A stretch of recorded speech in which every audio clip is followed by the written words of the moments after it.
Hey everybody. So at this point we have been in Tainan for some time. I'm actually recording this part of the video from Taichung, but the events took place in Tainan. So Chinese New Year or Lunar New Year is a pretty big deal in Taiwan. You know, it's days off of work, usually 7 to 10 days, lots of eating, lots of festivities, lots of family, things like that. So tonight is Lunar New Year's Eve and we're at Anita's parents' house, and we're gonna have dinner and, you know, take part in a couple of their family traditions.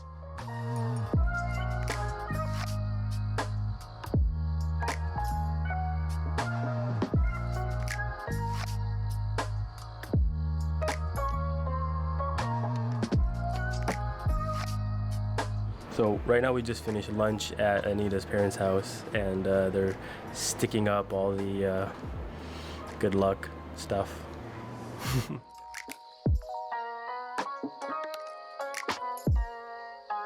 Yeah, so these are all like a lucky word.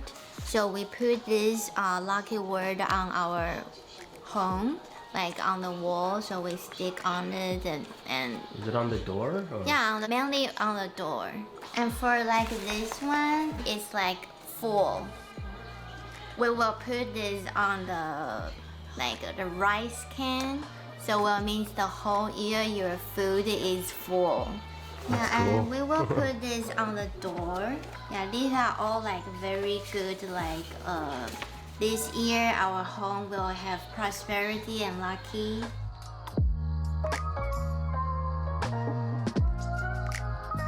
So this thing brings luck to our home, and also in the past it means like things can protect you from evil spirits. So you will see it's in red. It's in a very bright color.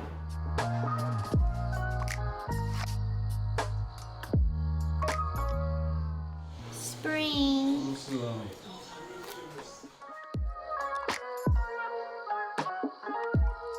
We're waiting for Anita's sister Apple to finish putting the double-sided tape on the long banners. Then we'll put it on the front door. What does that say? It's like good chi comes, so we can all have money. Oh, okay. And this is like a lucky star shines us, so we have Money? good luck. This one is like 5 kinds of lucks arrives here and makes our home safe.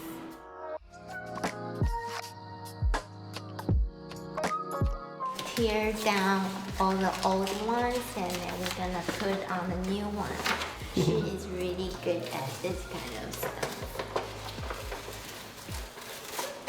Tearing stuff off walls.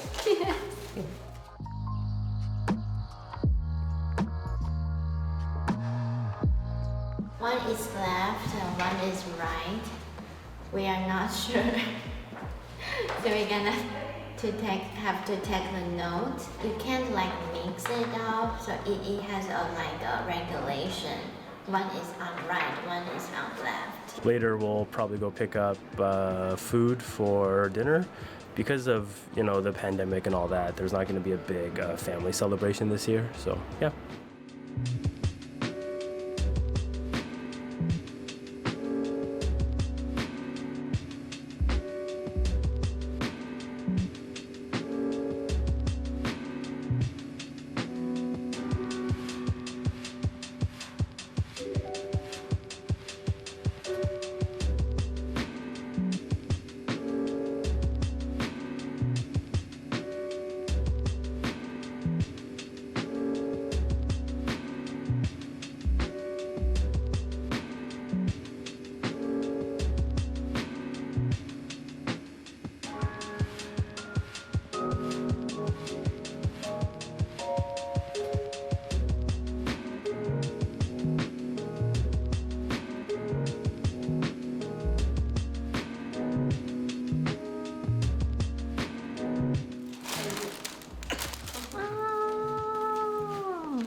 Happy New Year!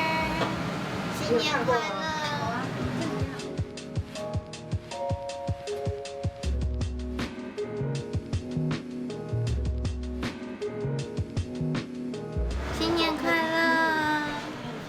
新年快乐！哎。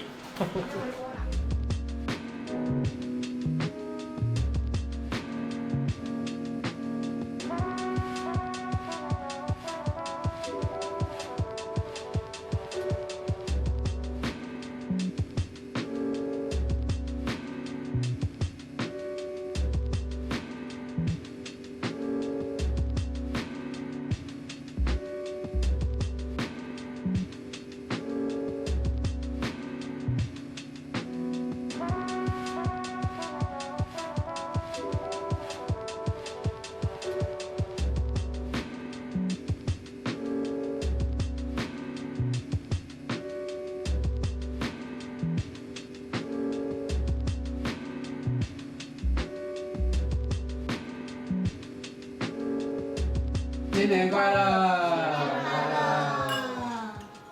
小姐姐。哦。So this period of Chinese New Year has a lot of celebration, and we've had dinner at Anita's parents' house.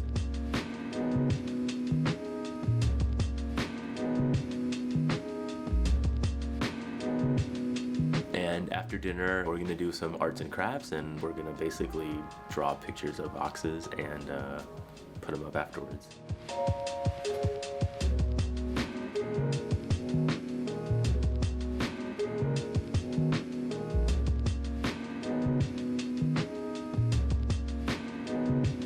It's cute. Their family tradition is to kind of draw the animal that the year we're entering is. So this year it's ox year, so I drew a kind of a crazy looking cow. Crazy looking ox, yeah, with the characters Happy New Year.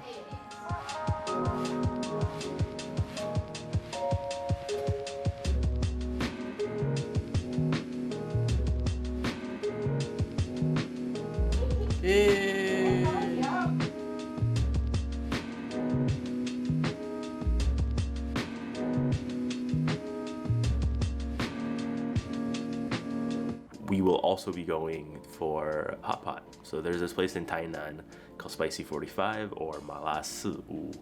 It actually originated in Taipei. I think that's their original restaurant, but it's Chongqing style, so like from China, the very spicy mala hot pot. So it's spicy and numbing, and their big claim to fame is that they use Wagyu beef fat, so like Japanese cattle, you know, that famous Kobe beef, Wagyu beef, instead of the vegetable or the salad oil, which, you know, is not that good for you. So this place, they use, you know, just animal fats, and then, you know, it's a really nice experience. It's a little more upscale, so we really like it, and they just opened a place in Tainan. The menu is quite extensive. There's, you know, about all the protein options that you can want. You know, you got beef, you got pork, you got lamb, you got duck, I think there's even chicken on there. A whole assortment of, you know, very classic vegetables from Chongqing style hot pot, and yeah, just an assortment. And they also have, you know, dumplings and some stir-fry dishes and things like that, but, you know, we're really hyped on the actual hot pot itself. So usually to start things off, the server will prepare a bowl of dipping oil, I suppose. It's basically cilantro, onion, garlic, and sesame oil. So it's designed to cool down the palate from the ultra spicy hot pot. And it actually does work. So if you don't like your hot pot too crazy spicy, then you definitely want to, you know, dip it in there before you eat it.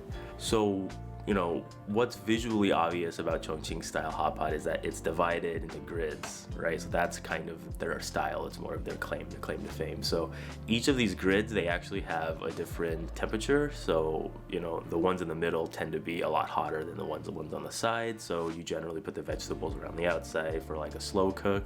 And then, you know, the thin slices of meat can go just right in the middle and, you know, right into the mouth. Alternatively, you can also assign different grids to different people on the table as well, so you're not mixing things. And as you can see, there is a ton of chilies in this thing. It is crazy spicy. Actually, we ordered the small spicy today, and you can see it's still pretty substantial. Actually, on a subsequent visit, we ordered the medium spicy, which actually included a ghost chili, and that thing was pretty gnarly. Hi. My whole face is numb. It's still very spicy. Yeah, I'm definitely getting excited to, as all the meat comes onto the table, it's some of the stuff is chilled. Yeah, it's almost time to eat. So I really love this style of hot pot. It's totally full of flavor, and yeah, I would say this is an experience. It's the best hot pot ever. Yeah. I think so. I think it's pretty unique. You can't find this everywhere. So. Maybe in China. Oh yeah. Outside, definitely not. Yeah, I've never seen this before. It's awesome. And they say specifically it's the fat around the kidney, so it's very nutritious, apparently. So I feel great after eating it, which is rare. Usually when I eat like oily hot pot, I feel a little sluggish afterwards, but feeling pretty good.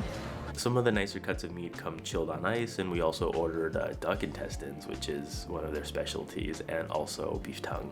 So initially, the server will come and help you cook things up, and then further down the meal, you would do it yourself. But this place actually has pretty good service, so they generally take care of that stuff for you. So it's nice, you can kind of just hang out and chat, and someone's preparing the hot pot stuff for you.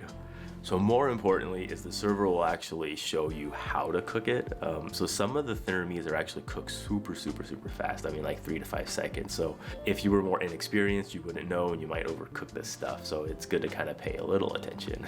Once the meat is cooked in the mala hot pot, it's gonna be hot, it's gonna be spicy, it's gonna be super numbing. So as I said earlier, if you're not a chili head or someone that really likes, just a punch in the face with spice, you would go ahead and dip it in this sesame oil and then go ahead and eat it. So it looks like all the food has arrived on the table. It's a nice spread. Today we actually ordered Wagyu beef from Japan because it's kind of, like a Chinese New Year celebration. So this is a really nice cut of meat and it was delicious. So we also ordered a lot of the accompanying sides and vegetables that are slightly more authentic to the actual Chongqing experience. And yeah, it all looks pretty good. The marbling on the beef looks insane. So I am definitely ready to eat at this point. Common to Chongqing style hot pot is actually, the very obvious hot pot itself, the super spiciness, the grids, the certain vegetable types, lotus roots, things like that. But also they have this like cooling dessert. It comes with like different kinds of jellies and red bean and mochi, and it's iced and it's designed to kind of clear the palate as well. So in combination with the sesame oil dip and also this dessert, it actually brings down the spice levels quite a bit. And if you do want to take a break, you can actually eat the dessert dish in the middle of the meal. So it's not required that you eat it at the end, so you can kind of have it throughout and, not kill yourself from the spice. Whew. Still going like 10 minutes after. The pot isn't even here anymore. I'm still burning up. Yep, so generally hot pot is eaten family style, so we all just kind of dig in and, start doing our own thing and enjoying ourselves. As you can see, it looks very delicious, and it was very delicious, and I was definitely a happy camper at this dinner. So all right, time for a sexy hot pot montage.